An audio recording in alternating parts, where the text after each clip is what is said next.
deixa eu...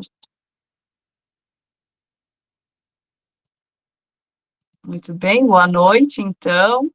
Vamos lá para a aula de Sociologia. Hoje nós vamos trabalhar sobre trabalho e sistemas de produção. Deixa eu só tentar colocar aqui em modo de apresentação. Vamos ver se vai funcionar. Acho que não, né? Deixa eu voltar aqui.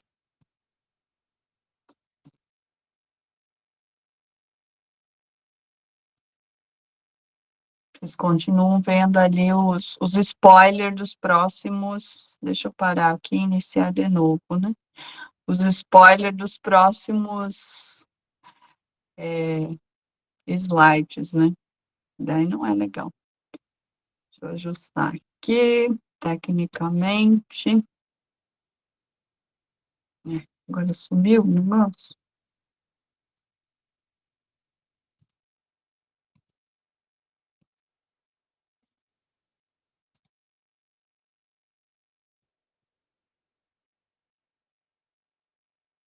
Agora creio que vai. Vamos ver. Muito bem. Agora sem spoilers na apresentação, né? Deixa eu testar aqui o próximo. Tá, ok. Muito bem, jovens. Então, como eu ia falando, vamos falar sobre trabalho e sistemas de produção.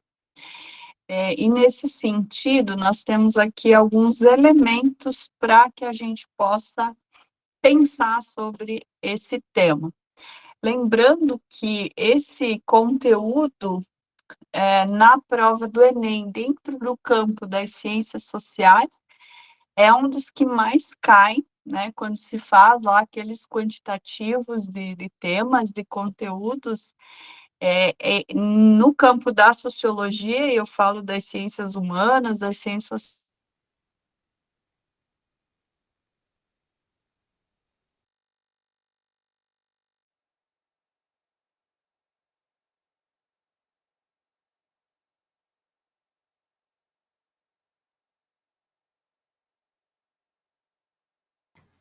Espera lá que travou uma e ficou a outra. Bom, vou voltar com a outra aqui também.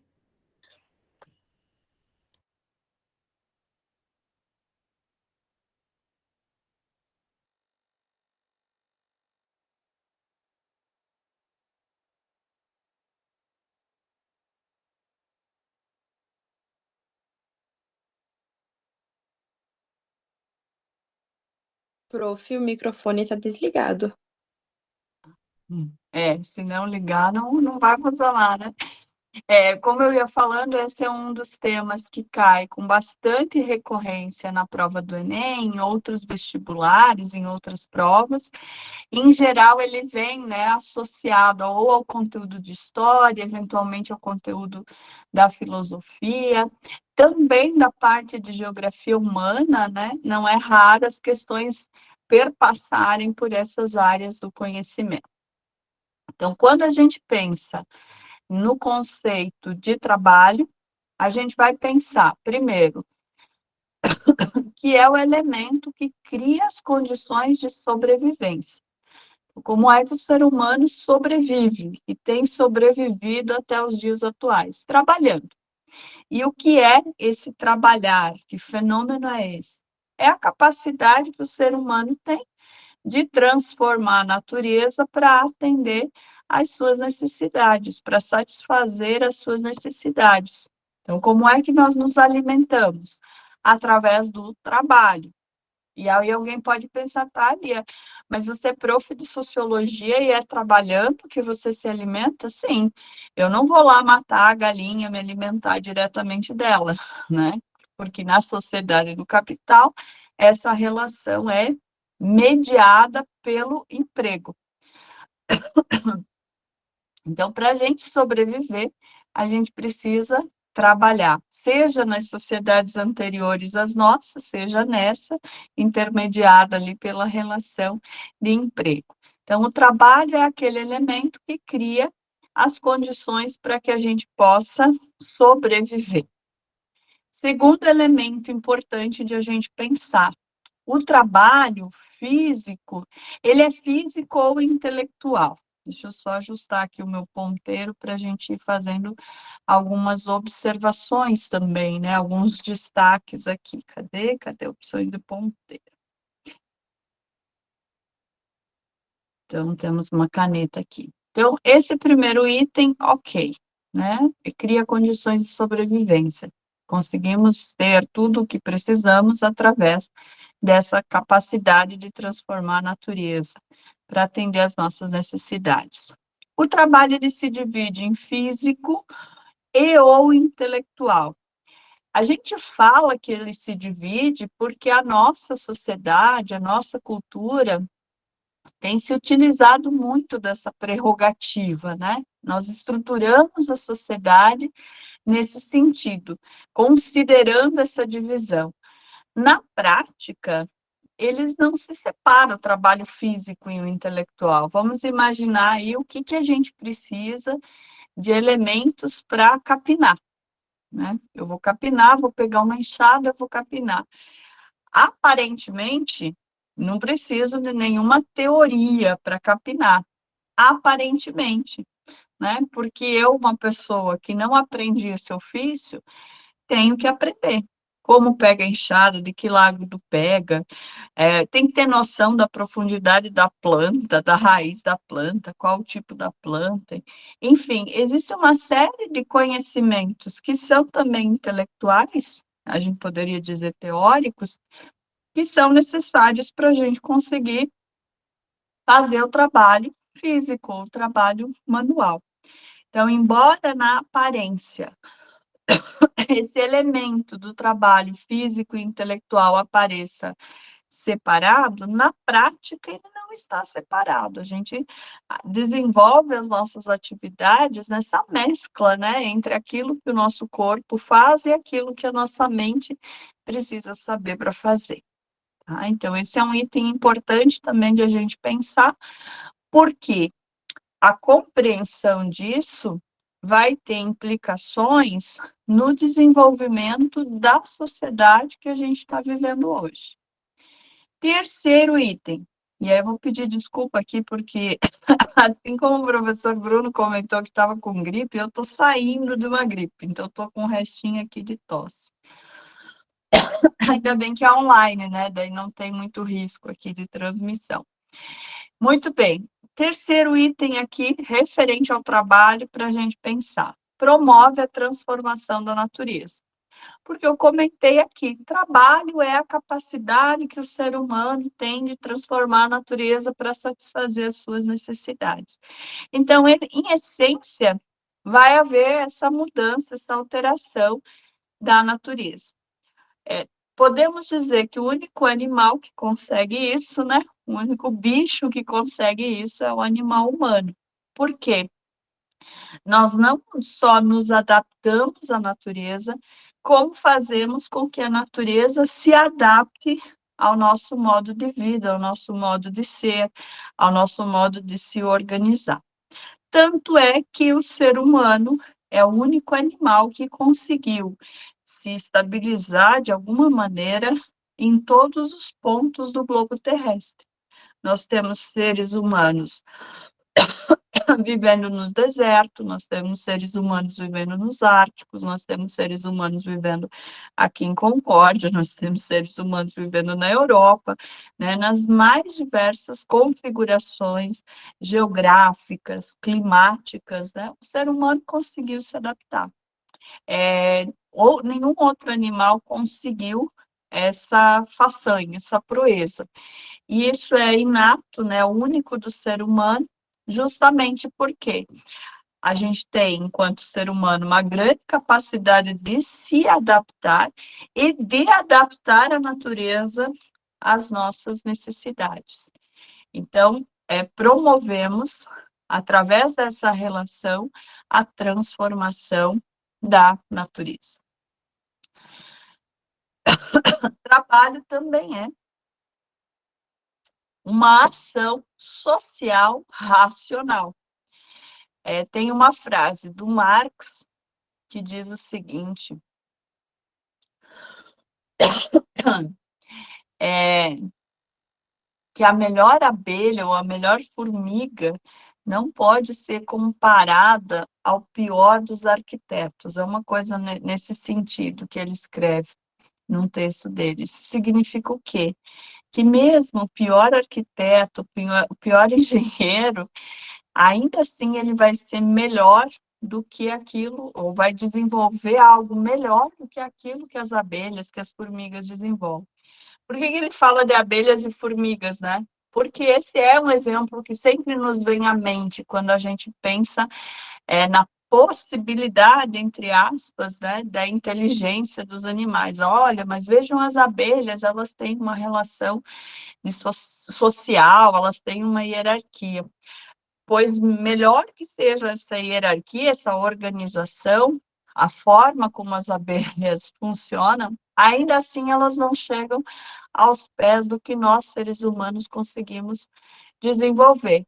Isso porque nós temos uma ação que se dá por meio da racionalidade. Então, imagine que a gente pensa, a gente constrói as coisas no nosso pensamento e as coloca em prática. Então, a gente faz esse movimento de racionalidade, de pensamento. O objeto, ele se desenha na nossa mente para que depois ele se concretize. Então, há com isso um movimento de pensamento, de raciocínio mesmo, que nenhum outro animal consegue fazer. Até porque as abelhas, por exemplo, continuam se reproduzindo, estruturando as suas colmeias, né, o seu modo de ser, exatamente da mesma forma há não sei quantos mil anos.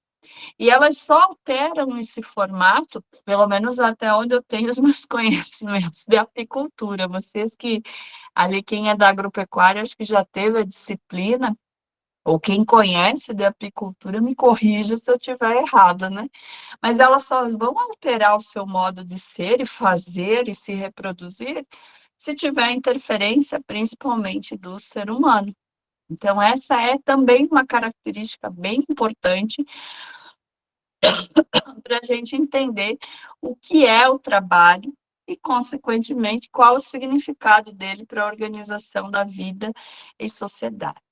Um outro elemento aqui referente ao trabalho, e esse elemento ele se reproduz, né? Ele se apresenta também quando a gente pensa cultura, quando a gente pensa estratificação social, quando a gente pensa dinâmica política na sociedade, a gente sempre vai ter esse elemento que eu destaquei aqui, que eu circulei aqui, que é a mudança no decorrer da história. Então, o trabalho ele também vai se modificando no decorrer do tempo, né? E ele se modifica porque a gente vai criando uma maior racionalidade em relação a ele, a gente vai desenvolvendo outras tecnologias para desenvolvê-lo, ou seja, a forma como nós transformamos a natureza vai se modificando. Se antes a gente cortava uma árvore com um machado, depois foi com o serrote, depois com a motosserra, enfim, foi criando novas tecnologias, né? Aliás, justamente no Dia da Árvore, hoje não foi um bom exemplo esse que eu dei, né? Hoje é 21 de setembro, é Dia da Árvore, e eu fui dar justamente um exemplo sobre o corte das árvores. Então, acho que não foi feliz, mas que vocês conseguiram entender aí, perceber que existe um processo de transformação, de mudança no decorrer da história, de como esse trabalho acontece. Gente, se tiverem alguma dúvida, vocês podem perguntar, tá? Interagir aqui no chat, que eu estou atenta. Estou super tecnológica aqui, acompanhando tudo, só que não sei se é de fato. Sim, estou acompanhando tudo aqui. Vamos lá. Então, para a gente teorizar um pouco mais e aprofundar, na medida desse espaço possível que nós temos aqui agora, esse conceito de trabalho. Nós vamos, na aula de hoje, nesse momento de hoje, recorrer aos autores clássicos, tá? Principalmente o Marx, que é um dos três que a gente costuma estudar, e depois vocês vão ver também que eu trago ideias do Max Weber, que é outro dos autores clássicos que nos ajudam a compreender essa dinâmica. tanto Marx quanto o Weber teorizaram sobre o trabalho. O Weber teorizou sobre a racionalidade, né? E o Marx sobre o movimento do trabalho. Então, estou trazendo aqui um pouquinho de cada também para que a gente possa, mesmo que de maneira indireta, falar sobre esses autores clássicos. Porque o que eu pensei, deixa eu abrir um parênteses aqui no conteúdo sobre o trabalho. Nós falamos sobre o surgimento da sociologia na outra aula. Nesta falaremos, então, estou aqui a falar sobre as relações de trabalho, os modos de produção, né? Depois nós vamos falar sobre a estratificação social, que é um tema também bastante recorrente no Enem, e, se eu não me engano, tem uma quarta aula, pelo que eu tenho das anotações da organização das aulas, que a gente vai destinar para o conceito de cultura, de indústria cultural, que também é um tema recorrente na prova do Enem, tá?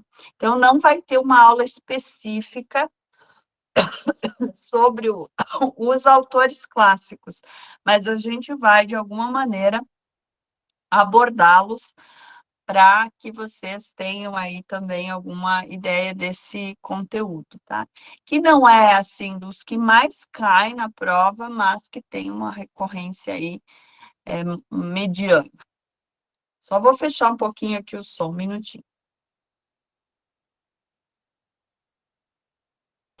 Dá uma boa tossida para ver se organizo aqui a minha fala. Então, vamos lá, o Marx. O que ele tem a nos dizer sobre o conceito de trabalho? E aí, lá no Capital, que é a sua principal obra, né, a mais extensa, a que ele dedicou o maior tempo, o Marx escreve o seguinte: antes de tudo, o trabalho é um processo de que participam o homem e a natureza. Dois elementos aqui para a gente pensar.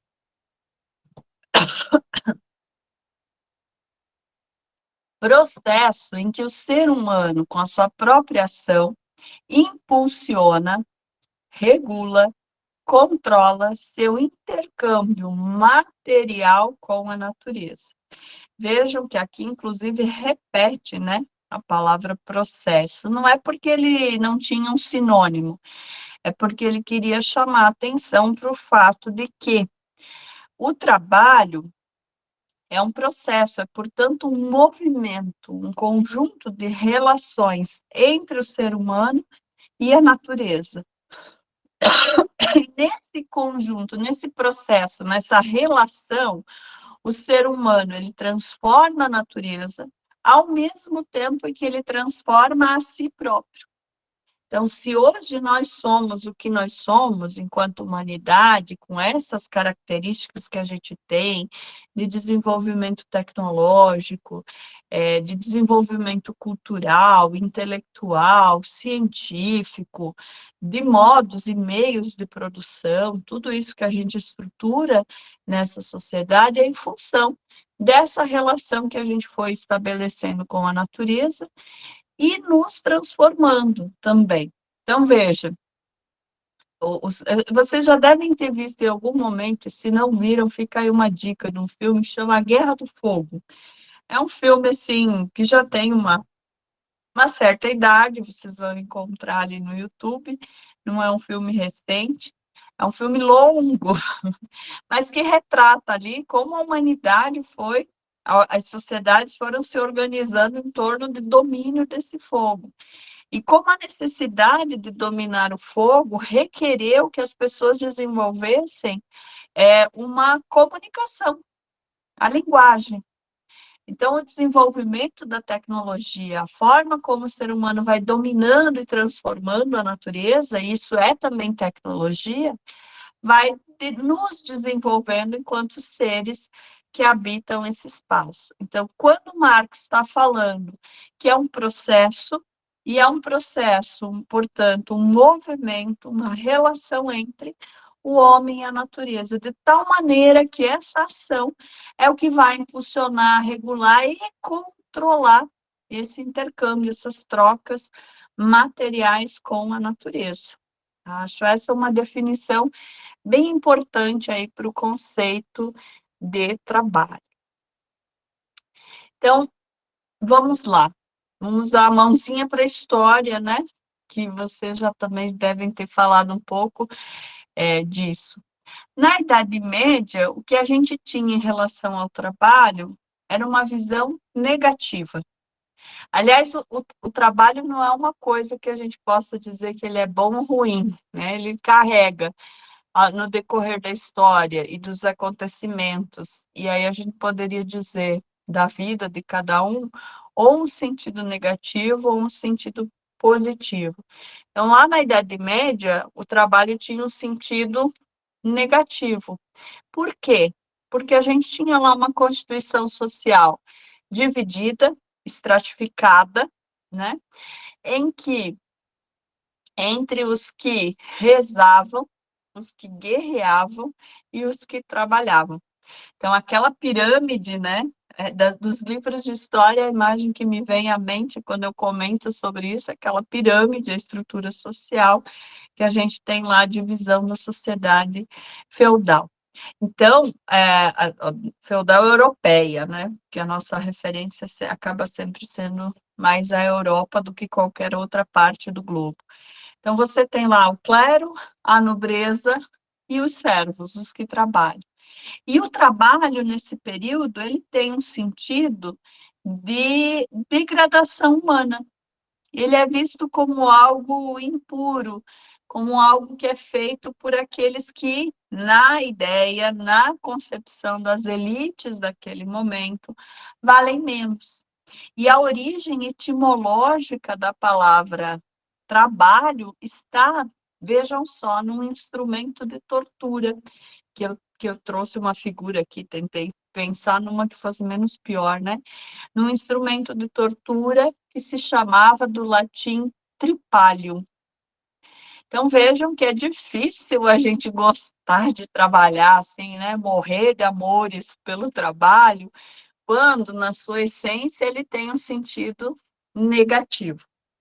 Então vejam, quando a gente pensa em termos, vamos dizer assim, filosóficos, naquilo que o próprio Marx apresenta como conceito, né, de trabalho, a gente tem uma dimensão positiva do trabalho. Por quê? Porque o trabalho é aquilo que permitiu a gente ser o que somos. A gente ter todo esse desenvolvimento que a gente tem, né? Essa ideia de que a vida da humanidade, se não para todo mundo, pelo menos para uma parcela, teve aí a melhora na sua condição. Então, nesse sentido, quando a gente pensa em trabalho, eu observo assim como algo bem incrível, né? Como a gente consegue transformar. Olhem tudo que está ao redor de vocês, olhem para a tela, aliás, olhar para a tela vocês já estão olhando, eu acho, né? Mas olhem para a mesa, caneta, caderno, a cama, a cadeira, não sei onde vocês estão ali, se é no quarto, se é na sala, na cozinha. Olhem tudo que tem ao redor de vocês, e isso é trabalho. Como foi possível, né, que a gente tivesse papel, tivesse livro? Inclusive, olha só, minha próxima leitura, eu gosto de me mostrar que eu leio bastante, A História da Riqueza do Homem, do Léo Huberman. Eu já li alguns capítulos, está aqui na minha pilha para aprofundar as minhas leituras de história. Então, imagine que isso aqui é trabalho, porque este livro aqui, o que ele era antes de ser livro? Era a natureza que foi transformada, né? E foi transformada graças a essa capacidade que o ser humano tem. E um livro em específico, ele é mais incrível, né?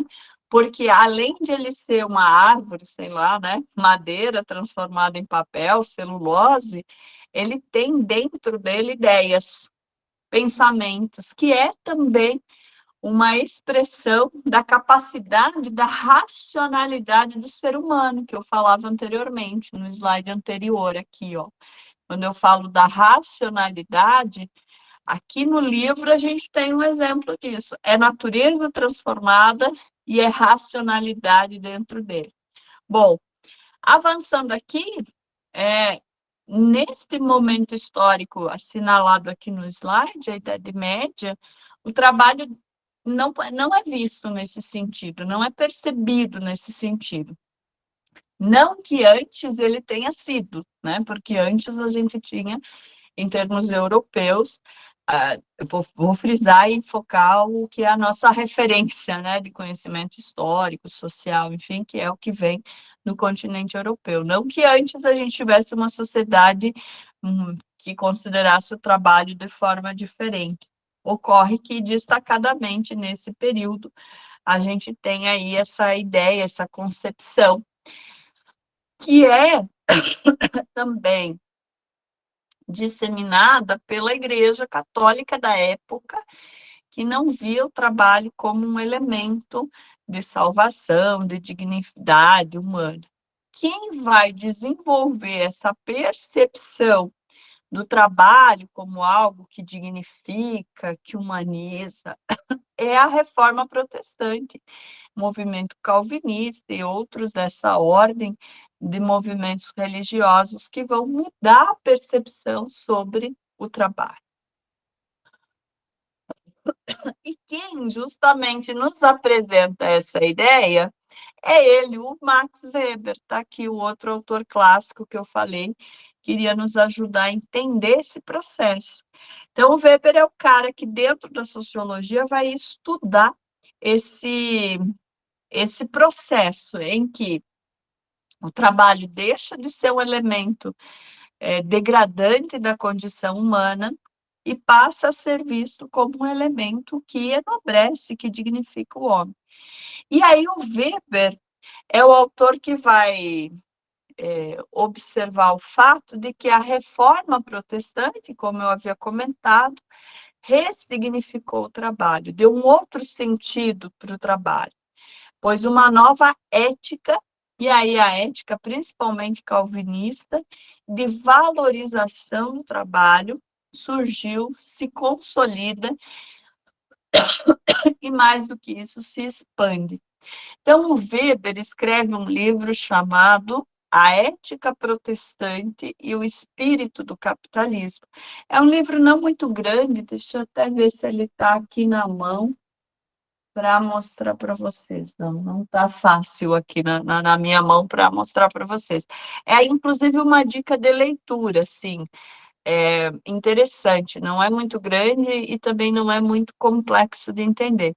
Nesse livro é que o Weber vai explicar, vai tentar demonstrar como esse processo acontece, como uma nova ética religiosa, protestante no caso, vai influenciar no desenvolvimento do sistema que a gente tem hoje, industrial, de acúmulo da propriedade privada, do sistema capitalista, nos moldes como ele se apresenta hoje. Então, o primeiro elemento, ou melhor dizendo, um dos elementos que contribuíram para o desenvolvimento do capitalismo, nesses moldes, segundo esse autor que está aqui em tela, o Max Weber,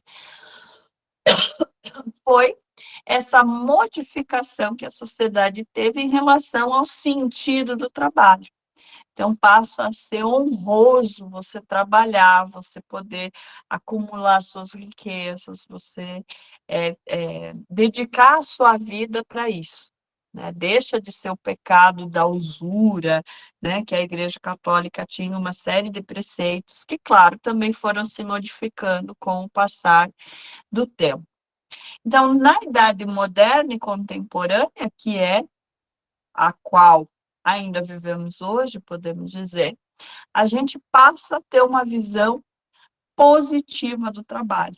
Ele passa a ser visto como um elemento social não só necessário para a sobrevivência, como importante para o enobrecimento e a dignificação do homem. Tudo bem até aí? Então, relembrando aqui, né, o que eu falei até agora, em síntese, Marx vai falar que o trabalho é um processo de relação do ser humano, de transformação do ser humano e a natureza, ao transformar a natureza, o ser humano se transforma, e essa transformação é interessante, é bacana, é o que permite o desenvolvimento que a gente tem hoje. Lá na Idade Média, a gente tem uma percepção do trabalho negativa. Com a reforma protestante, com o movimento calvinista, a gente passa a ter aí uma perspectiva, uma visão positiva do trabalho, tá? Seguindo aqui. Bom, sintetizado, e aí bem sintetizado, bem não sei assim, mas bem no sentido de bastante sintético, né? A concepção de trabalho perpassa esses dois elementos. E aí a gente vai para os sistemas de produção, né? Quais são as formas, os processos, como a sociedade foi organizando a produção das coisas. A produção das coisas que a gente precisa para sobreviver. Então, é um processo intenso de racionalização do mundo do trabalho. Então, vejo que o trabalho no sistema capitalista, ele é algo extremamente racionalizado. O que quer dizer que ele é extremamente racionalizado? Ele é extremamente pensado, planejado, organizado, estruturado.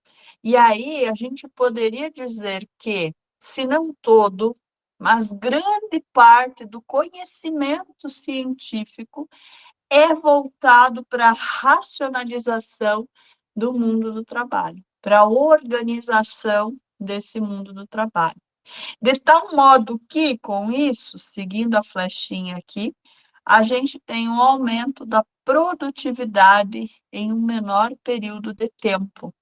Então, a Revolução Industrial é uma revolução porque ela permitiu essa racionalização intensificada do trabalho, de tal modo que a gente aumenta a produtividade. Então, deixa-se de viver uma sociedade que consegue produzir, através da agricultura, o necessário para a sobrevivência, e estrutura-se um sistema onde a gente, enquanto humanidade, passa a produzir em abundância.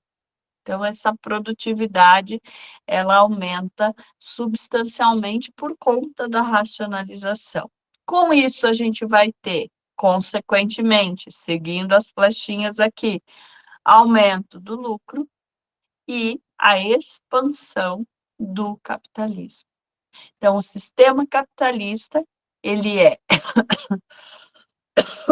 sustentado pelo trabalho, pela divisão das classes que precisam se organizar nessas relações de trabalho, e ele é ancorado nessa racionalidade.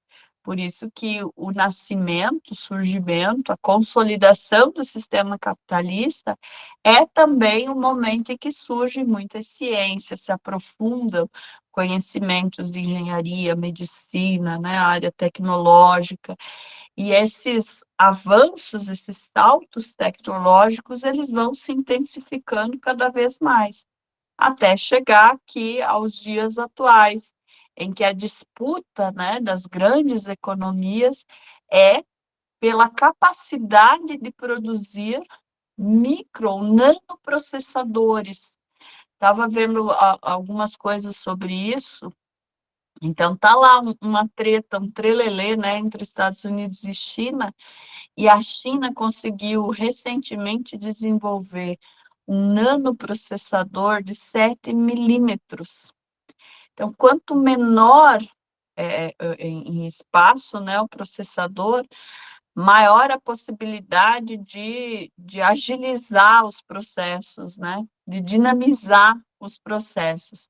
Vocês imaginem que os primeiros computadores requeriam uma sala inteira, né? Hoje a gente tem aí um microcomputador no celular, tem o microcomputador que a gente carrega para lá e para cá, e aí já se tem capacidade de desenvolver esses artefatos tecnológicos em tamanho nano, né?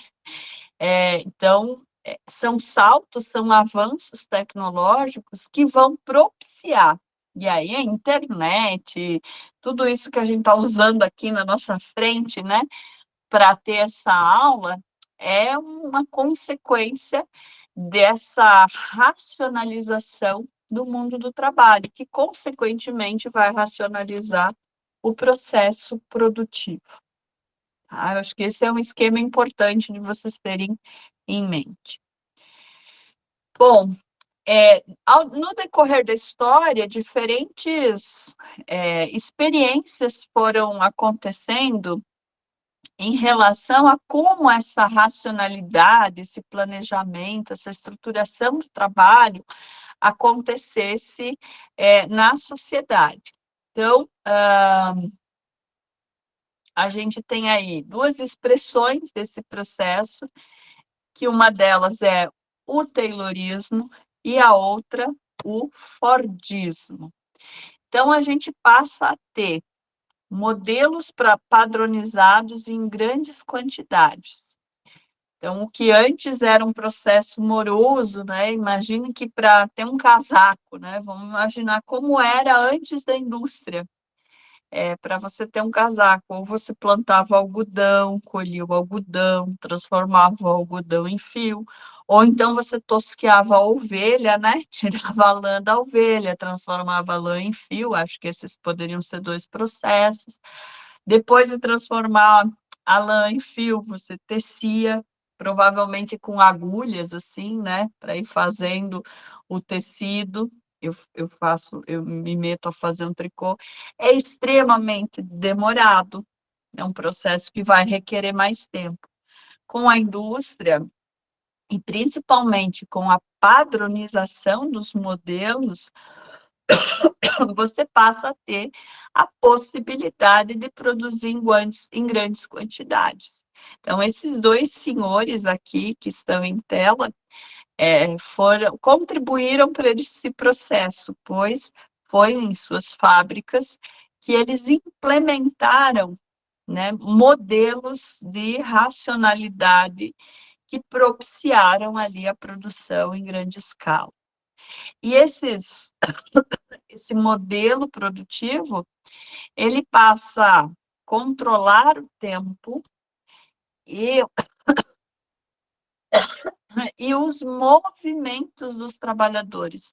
Então, tudo passa a ser cronometrado, né? O tempo do movimento passa a ser ali pensado dentro desse processo. Outro elemento que surge é a separação entre planejamento e execução das atividades.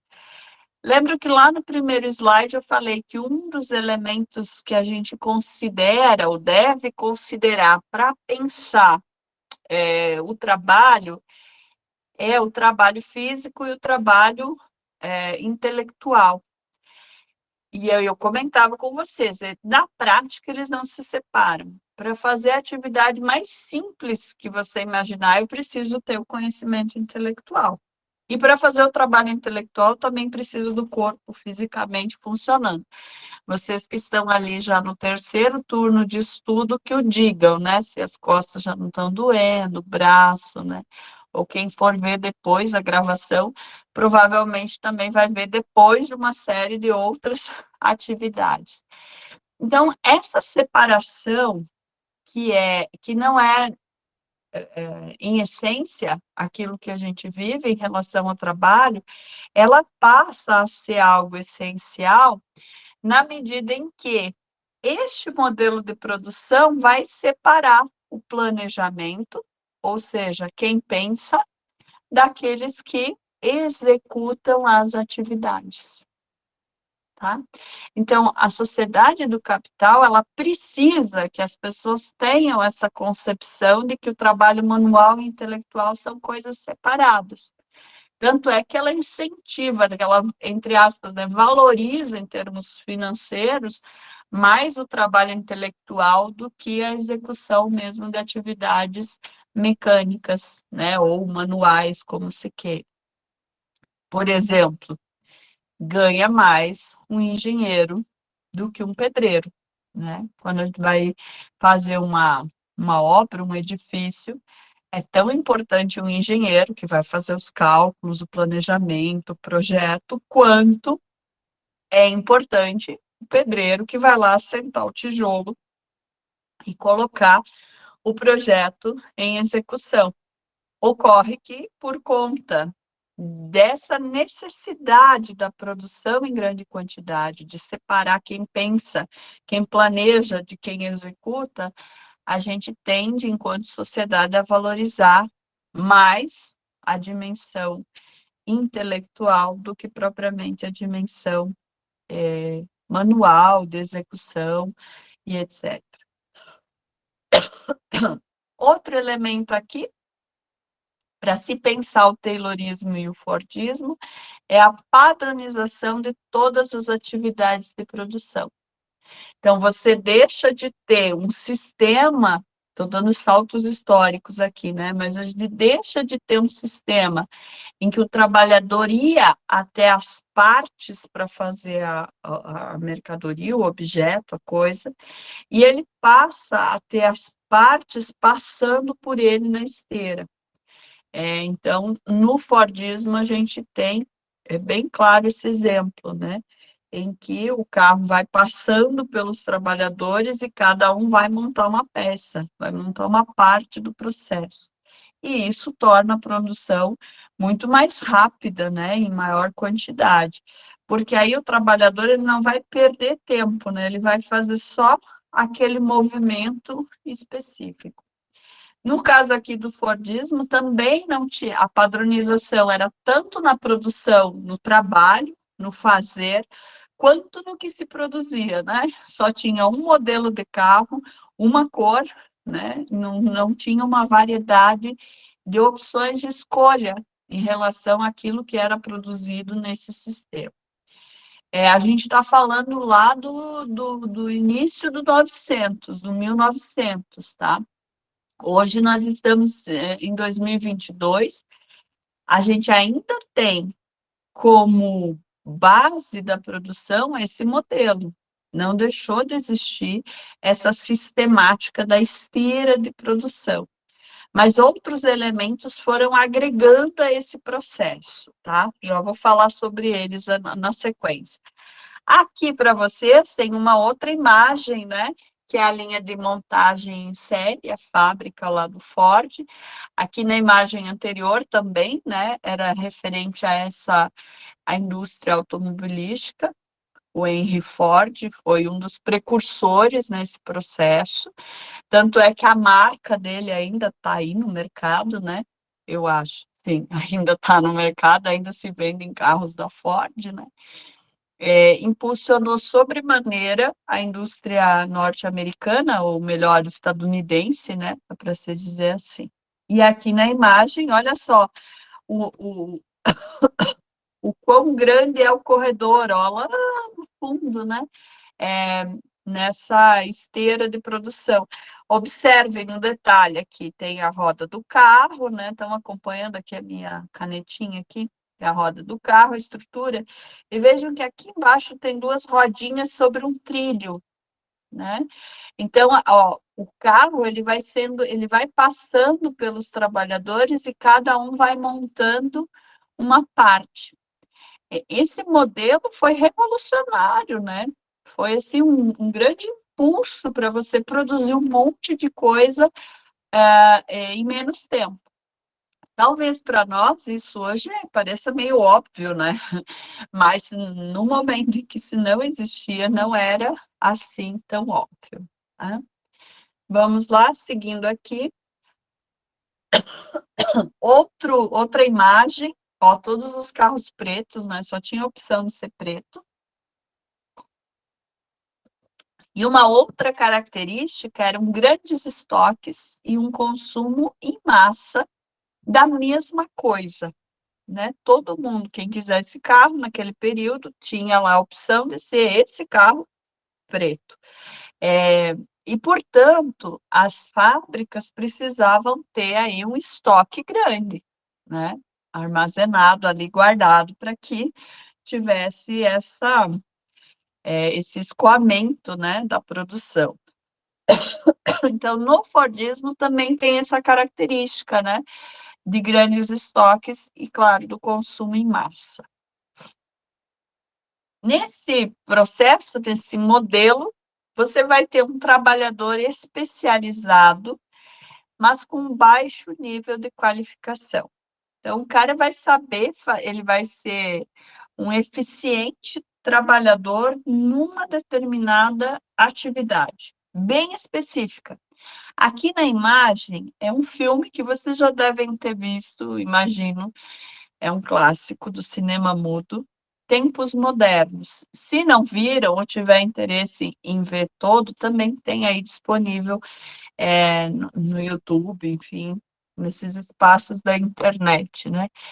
E retrata muito bem esse período, esse processo do desenvolvimento industrial. O cara sabe fazer uma única atividade. No caso aí, o Charlie Chaplin, ele sabe apertar parafuso. E para apertar um parafuso, para fazer um movimento simples e de forma repetitiva, você não precisa ter grandes formações intelectuais, você não precisa ter uma grande qualificação profissional. Basta ter ali agilidade física, né? Lembram lá da separação entre o trabalho manual e o trabalho intelectual. Basta ter uma habilidade física, né? Então, você reduz o trabalhador a uma peça da máquina. Então, esse cidadão aqui, esse trabalhador aqui, ele vira uma pecinha da máquina. Se ele ficar doente, se ele não puder trabalhar, é muito simples, vai vir outro trabalhador no lugar dele, né? A máquina, originariamente, o desenvolvimento tecnológico, vamos pensar lá a pedra lascada, a pedra polida, né, que é um desenvolvimento tecnológico, a enxada, enfim, outros materiais, o machado, sei lá, o que vem se desenvolvendo em termos tecnológicos, sempre tiveram a ideia de ser a extensão do corpo humano, né? Então, você tem lá a enxada, ao invés de chafurdar a terra com a mão, você tem uma extensão do seu braço, né? Que vai agilizar, vai facilitar o trabalho. Neste modelo de produção fordista, na esteira de produção, não é a máquina a extensão do ser humano. O ser humano passa a ser uma parte da máquina, né? E é nesse cenário, é nesse processo que a gente vai ter a coisificação do ser humano e a humanização das coisas, das mercadorias, das máquinas, né? Então, é interessante de observar esse modo de produção. Comentei, vou repetir, que embora tenha sofrido mudanças, não significa que deixou de existir, tá? Aqui tem uma charge que eu acho bastante interessante, nos ajuda aí a pensar um tantinho mais sobre a questão do Fordismo e de Taylorismo no sistema produtivo. Tá ali dois colegas trabalhando na esteira de produção, né? É uma esteira de produção. Vejam que tanto aqui no filme do Charlie Chaplin, quanto aqui na charge, a gente não consegue identificar o que eles produzem. Tá? E aí vem a explicação no diálogo mesmo que esses dois colegas, esses dois trabalhadores estão fazendo. Um comenta: vou me aposentar amanhã. E sabe o que eu vou fazer? Andar até o fim desta linha de montagem e descobrir o que eu estou fazendo há 30 anos. Porque quando você está ali, né, só fazendo uma pequena parte do processo, não tem como você saber exatamente o que você está fazendo. E é quando Marx, vamos voltar lá ao autor clássico, observa, não essa cena, que ele não viu essa charge, né? Mas quando ele observa esse modus operandi, né? Essa forma de fazer as coisas, é que ele vai falar sobre um conceito que é muito importante, que é o conceito de alienação do trabalho. Então, isso que está representado nessa charge significa que o trabalhador, ele não se vê como quem fez algo, ele se vê como parte de uma máquina. Eu gosto sempre de dar os exemplos das vó, né? Em geral é vó, tia, né? Enfim, é que fazem aqueles crochê, fazem aqueles tapetes para o banheiro, né? Em geral são muito coloridos, com flores. E aí, quando elas terminam, né? Elas dizem, ó, eu que fiz. Então, o trabalho manual é o que tem esse sentido. Ó, eu que fiz, eu domino esse processo. Eu sei que lã que precisa, que linha que precisa, qual agulha, que tamanho, quanto tempo leva, qual vai ser o custo, quanto tempo demorou para ser feito. Na fábrica, na indústria, o trabalhador se aliena disso. Ele não tem nem noção do que ele produziu, né? Você nunca vai ver alguém que trabalha na BRF, no desosse de sobrecoxa, indo na gôndola do supermercado e dizer, olha, essa sobrecoxa aqui fui eu que desossei. Ele nem vai ter ideia de qual foi a sobrecoxa de frango que passou pela mão dele, porque passaram milhares. Então, ele se aliena, ele não se vê como alguém que fez algo. E no caso aqui, a Charge está explorando essa ideia de alienação, dizendo que ele não só não se vê naquilo que ele fez, como muitas vezes ele nem sabe o que ele fez. Imagina quem trabalha em fábrica de celular, né? A gente sabe que os celulares, eles têm uma parte feita não sei onde, outra parte em outro país, é montado num outro para chegar até as nossas mãos. Então, imagino eu que tenha pessoas que trabalham, né, fazendo partes de um celular, fazendo partes de um carro, fazendo partes de algo que nem saiba para que usa aquilo que eles estão fazendo. O Marx, então, vai conceituar isso como um processo de alienação. Nada mais do que o trabalhador não se ver como alguém que fez algo, como alguém que produziu algo. Ele se põe fora daquilo que é fruto do seu trabalho. Tudo bem até aí, moçadinha? Deixa eu ver se eu vejo alguma só. Já foi escondendo as carinhas, estão cansando, né? Mas vamos lá, mais um pouquinho para a gente aprender. Eu adorei a ideia do Bruno, ó. Mesmo que não aprender, Deus está vendo, tá? E vocês têm a torcida minha e certamente de todos os professores aqui do Pré-ENEM Popular, tá? Para que vocês tenham muito sucesso aí nas provas, na vida, no trabalho que vocês forem desenvolver no futuro. Então, vamos lá. Tínhamos lá, do início do 1900, né, uma forma de produção baseada aí no que se chamou Taylorismo e Fordismo, a esteira produtiva, a racionalidade do tempo, né, dos movimentos. E eis que esse modo de produzir as coisas dá uma cambaleada, ou seja, ele já não atende, como atendia no início, às expectativas do sistema do capital. Então, foi necessário que acontecesse uma reestruturação desse modelo produtivo. Então, a gente tem ali, pela década de 70, a chamada reestruturação produtiva. Então, vamos ler aqui.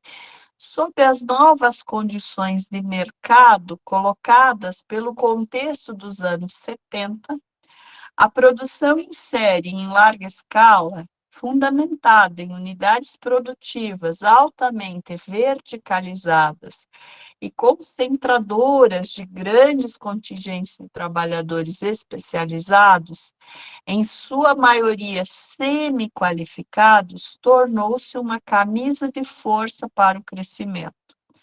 Ou seja, né, esse modelo que vinha se desenvolvendo acabou emperrando, né? Essa esteira produtiva precisou aí de alguns ajustes, notadamente aí a partir dos anos 70. Quando a gente pensa em termos de organização política, é desse período que a gente tem aí o desenvolvimento das chamadas ideias neoliberais de produção. Você tinha antes um liberalismo econômico e político, você passa a ter aí um neo, algo que precisa ser inovado nesse sentido. Então, política e economia, elas andam aí meio juntinhas no desenvolvimento da sociedade. Mas sobre neoliberalismo e liberalismo, podemos falar e vamos falar, eu acho, no nosso último encontro aqui desse espaço, tá? Bom, aqui tem uma citação grande, tá? Vamos ler. Vamos, uma linha de cada vez para a gente ir entendendo. Essa citação é de uma figura que contribui significativamente para essa reestruturação produtiva, que é o Ono Taishi, engenheiro industrial da Toyota. E o nome desse movimento desenvolvido por esse engenheiro passa a ser denominado toyotismo. Vejamos o que esse cidadão pensou e falou sobre esse processo. E ele dizia o seguinte: segue aqui comigo, tá? Vamos mudar aqui o cursor, eu vou destacando para chamar a atenção de vocês que estão olhando ali. O sistema Toyota teve sua origem na necessidade particular em que se encontrava o Japão de produzir pequenas quantidades de numerosos modelos de produto. Olha que interessante aqui, pequenas quantidades de numerosos modelos, de diferentes modelos de produto. Lá no Fordismo não tinha isso. Era um monte de coisa, muita coisa da mesma coisa. Aqui já surge uma outra necessidade, que é a de produzir coisas diferentes, que também vão ser consumidas em larga escala, percebe? Mas que precisam ter diferentes formatos, de tal modo que engaje, vamos usar o termo da atualidade, né? Que engaje mais pessoas para consumir essas mercadorias. Então, até aqui um ponto. Em seguida, evoluiu para tornar-se um verdadeiro sistema de produção. Dada a sua origem, esse sistema é particularmente bom na diversificação. Então, a gente não vai ter mais só um carro preto para comprar. E aí, se vocês procurarem fotos ali das cidades, né, dos centros urbanos, onde tinha carros nos anos 80, início dos anos 80, ali no Brasil, meados dos anos 80, você vai ver que eram todos carros muito coloridos, né? Amarelo, vermelho, laranja, azul. Se vocês conversarem com as pessoas mais velhas da família, todos tinham ou um Fusca azul, ou um Chevette vermelho, um Corcel amarelo. Vocês vão ver que era uma coisa assim super colorida. Hoje é tudo meio cinza, branco, preto, né? Vai mudando. Mas seguindo aqui, enquanto o sistema clássico de produção em massa planificado é relativamente refratário à mudança, o sistema Toyota, ao contrário, revela-se muito plástico. Quer dizer, ele se adapta, né? Ele adapta-se bem às condições de diversificação mais difíceis. É porque ele foi concebido para isso. Então, a gente tem aí um novo cenário no processo produtivo, que é essa capacidade de adaptação produtiva. Com o toyotismo, a gente passa a ver a imagem da produção de outra maneira. Então, aqui a gente já vai ter elementos de alto desenvolvimento tecnológico e uma palavrinha nova, um elemento novo surgindo aí, que é o de robotização do processo produtivo. E aqui a gente tem o foco sempre, o exemplo acaba sempre sendo a indústria automobilística, porque ela impulsiona mesmo o desenvolvimento do capital, e ela impulsiona por conta das mudanças na mobilidade das cidades, dos países, enfim, ela tem um destaque significativo. A gente poderia pôr fábrica, sei lá, de geladeira, de ar-condicionado, né? Mas a automobilística acaba sendo mais emblemática, tá? Seguindo aqui. Então, com o toyotismo, a gente passa a ter uma flexibilização da produção e uma produção variada, né? Então, se você quiser um carro vermelho, tem. Se você quiser um carro azul, vai ter, em tese, né? Então, você tem uma outra dinâmica produtiva. Vejam que nessas imagens que exemplificam o toyotismo, você não vê ou vê poucos trabalhadores. Isso gerou tem gerado, né? Gerou uma discussão interessante. Será que o trabalho vai acabar? O Ricardo Antunes, que é um professor da Unicamp, hoje no Brasil uma referência teórica na discussão sobre o mundo do trabalho, ele escreve um livro, né? Adeus ao Trabalho. Será que a relação de trabalho vai acabar? Fica uma pergunta aí para vocês também pensarem, né? Também do âmbito filosófico. Sociologicamente, a gente infere que não, que o trabalho não vai acabar. Até porque para fazer essa estrutura, para fazer esse robô, para ligar a máquina, foi e é necessário um trabalhador, né? Outra imagem aqui. Opa! Apareceram os trabalhadores aqui dessa indústria toyotista. E vejam que esses trabalhadores, eles passam a ter uma característica diferente do que era antes. Eles passam a ser trabalhadores, ou precisam ser trabalhadores polivalentes. O que significa isso? Que tem a capacidade de desenvolver várias tarefas. Consequentemente, esse trabalhador precisa de uma maior ou melhor qualificação para o trabalho. Então, ele não vai ser mais só o cara que aperta o parafuso, ele precisa ter um conhecimento maior de engenharia, de processos, para dar conta de desenvolver o trabalho. E aqui a gente tem uma ilustração que vai falar de uma outra característica do toyotismo, que é uma produção ajustada, né, a um tempo específico e com baixos estoques. Então, você deixa de ter, aqui eles chamam uma produção empurrada, né, onde você tem um fornecedor, alguém que faz o estoque, a produção, estoca de novo para o cliente, e passa a ter uma produção que eles chamam puxada, né? Então, você tem aqui o cliente que vai dizer o que ele quer, né? Vai requerer um determinado produto, uma determinada mercadoria, essa requisição vai passar para a fábrica devolve, então você tem um ciclo, né?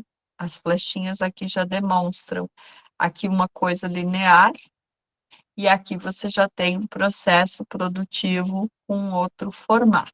Quem for seguir nas áreas de administração, engenharia de produção, as engenharias de modo geral, né, vão necessariamente ter que estudar esses processos e como eles acontecem. Vou relembrar algo que eu comentei. O fato de ter surgido, de ter acontecido, melhor dizendo, uma reestruturação da produção e ter surgido o toyotismo, não significa que deixou de haver fábricas, indústrias com essas características fordistas, né? O que a gente tem aí é uma mistura, muitas vezes, a depender de qual indústria desses processos. Deixa eu me atentar aqui ao horário também, né? É 21h45 o nosso teto, é isso? Isso. Beleza, obrigada. Bom, então, a gente falou, vamos recapitular junto aqui, né? Já estamos dando quase uma hora aqui de conversa, uma hora e pouco. Falei do sentido positivo do trabalho, do sentido lá em termos filosóficos, falei que na Idade Média o trabalho passa a ter passa a ter e tem um sentido negativo, né, degradante da condição humana, que a gente tem o surgimento, o nascimento, a consolidação do sistema capitalista. E neste, segundo Max Weber, a questão religiosa interfere de tal maneira que o trabalho passe a ser visto como algo positivo, como um elemento de enobrecimento, né, engrandecimento do ser humano. Aí falamos de como esse trabalho no sistema capitalista ele se estrutura através de sistemas, de formas de acontecer. Então, tem lá o toyotismo, fordismo, depois o taylorismo, fordismo, depois o toyotismo, modifica esse cenário. Bem, como consequência desse processo, a gente vai ter um outro fenômeno social, ou, no dizer do Durkheim, para não falar que eu não comentei dos três, né? Um outro fato social, que é o do desemprego. Por quê? Como a nossa vida é desenvolvida em relação ao trabalho, ou seja, a gente só vai conseguir satisfazer as nossas necessidades através do trabalho, que no sistema capitalista se desenha na relação de emprego, e não há emprego para todo mundo, você tem um cenário ali de desemprego. Portanto, você tem aí um problema social decorrente desse modelo produtivo. E aí, só para a gente atualizar os dados, eu acho que é interessante vocês terem em mente, assim, qual é o cenário que a gente está vivendo hoje. Vai que o tema da redação resolve ser nesse sentido, né?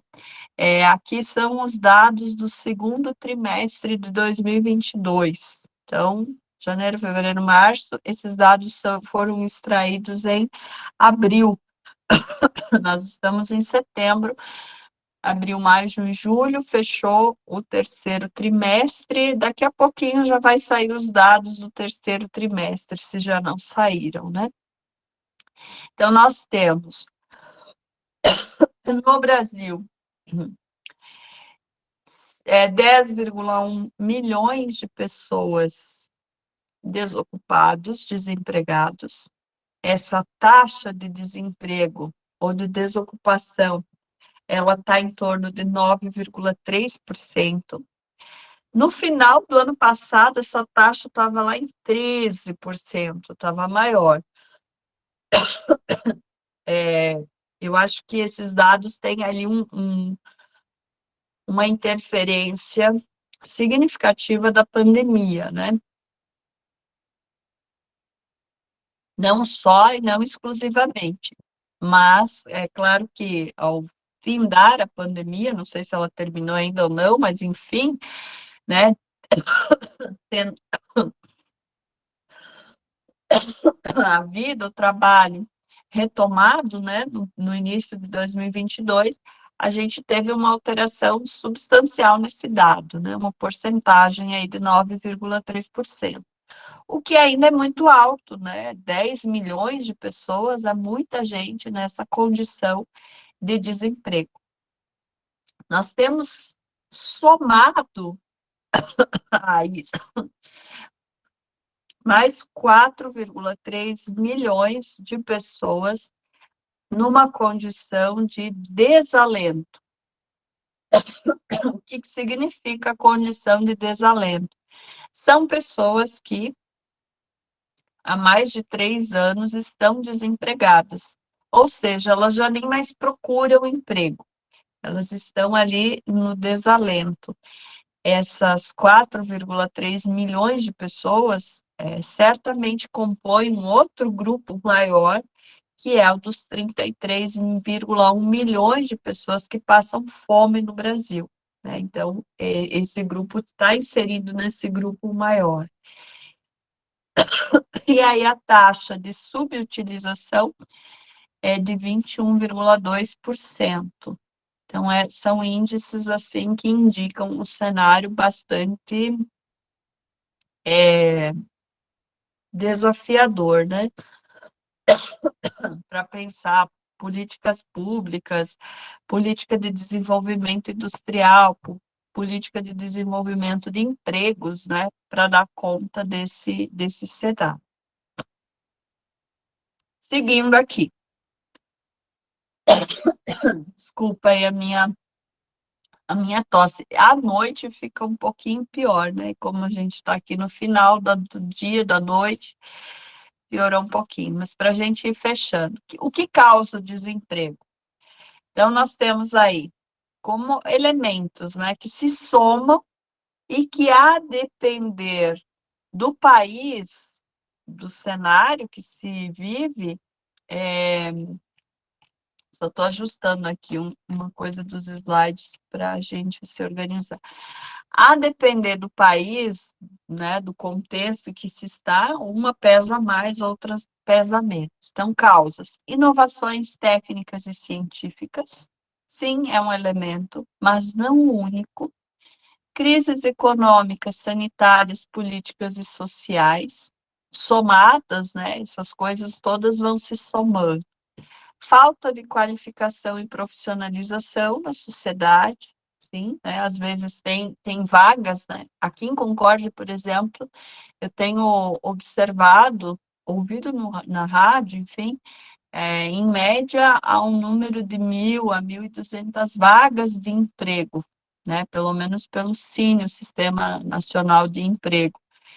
E você tem um contingente maior do que isso de desempregados, então a conta não fecha. Por que que não fecha? Uma das explicações é isso, a falta de qualificação. E a outra é a baixa remuneração, né? Tem empregos, tem vagas de emprego que assim, é absurdo o que eles oferecem como pagamento, né? E o excesso de mão de obra. Então, você vai equacionando esses elementos para fazer e conseguir entender por que que o desemprego existe. Outra coisa que é importante pensar é que a gente tem o desemprego que ele se dá de forma estrutural, ou seja, tem um contingente de pessoas que está desempregada, e esse contingente ele é perene, ele perpassa o tempo, sempre vai ter pessoas nessa condição de desemprego, e você tem uma condição de desemprego que é conjuntural, né, que é coisa daquele momento. Por exemplo, né, no período de pandemia, a gente tem ali um cenário de desemprego maior. É uma conjuntura aí que conflui para que esse cenário se desenhe, né? Então, são duas perspectivas para pensar o desemprego diferente. O Marx vai relacionar essa questão do desemprego com o que ele chamou de exército industrial de reserva, que é aquele contingente de população, e que está relacionado aqui ao desemprego estrutural, que precisa estar desempregado porque ele é utilizado como uma moeda de troca, né? Ou como um balizador para o salário ficar baixo. Quer dizer, tem emprego que paga pouco, mas mesmo que eu não quiser trabalhar nisso, vai ter quem queira. Então, o que sustenta essa dinâmica, o Marx escreve lá nos autos do 1800, é esse exército industrial de reserva. E aí, a depender da conjuntura, a gente tem um outro cenário em relação ao desemprego. Muito bem, jovens, deixa eu ver aqui, acho que já chegamos no nosso horário, né? 21h46 aqui para mim. Acho que consegui pontuar elementos que, se não explicam, pelo menos permitem que vocês relembrem, né? Várias das coisas que vocês já viram, já estudaram, muito provavelmente em história, em geografia, em sociologia, né? Alguma coisa em filosofia. Não sei se alguém tem alguma pergunta, alguma observação a fazer. Espero que vocês estejam sobrevividos aí. Que aí a gente vai encerrando. Vivos, prof. Então, vivos, isso aí. Imagino que um pouquinho cansados, mas é isso, né, moçada? Precisa de um pouquinho de sacrifício e a gente tá junto, né? Galera, nós vamos nos ver de novo na próxima quarta, neste horário, está previsto aí um encontro novamente, tá bom? Um beijo, se cuidem, nos vemos até a quarta.